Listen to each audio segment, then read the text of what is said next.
Hi guys! For today's rest video, magluluto kami ng cheesy tuna pie.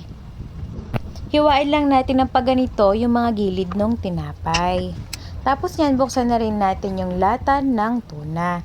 Tapos, hihiwalay pala natin yung sabaw guys. Tapos, pag nahiwalay na natin, ilagay natin siya sa isang bowl.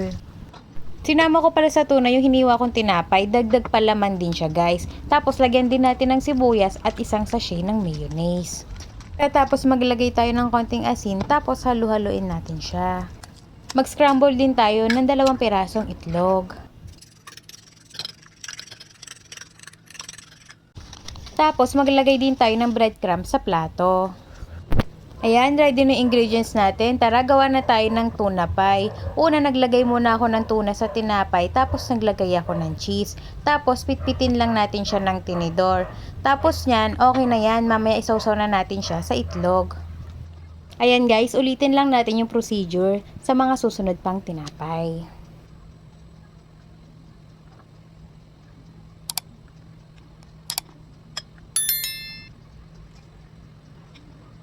Sobrang dali lang gawin ito guys, tapos sobrang sarap pa niya. At hindi pa siya ganun kamahal.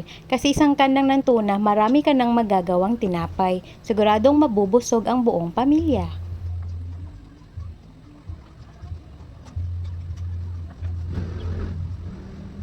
Comment naman kayo guys kung tagasan kayo para alam ko kung saan nakarating tong video ko.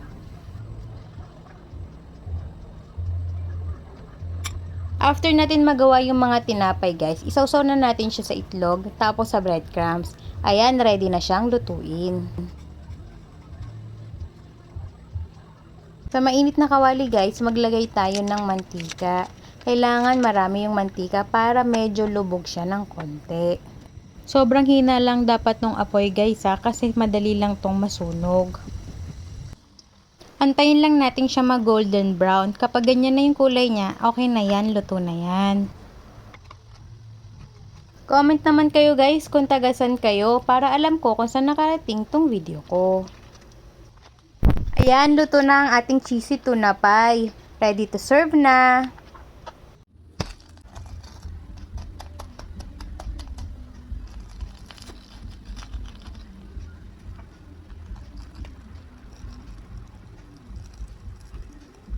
Sobrang sarap guys, try nyo rin.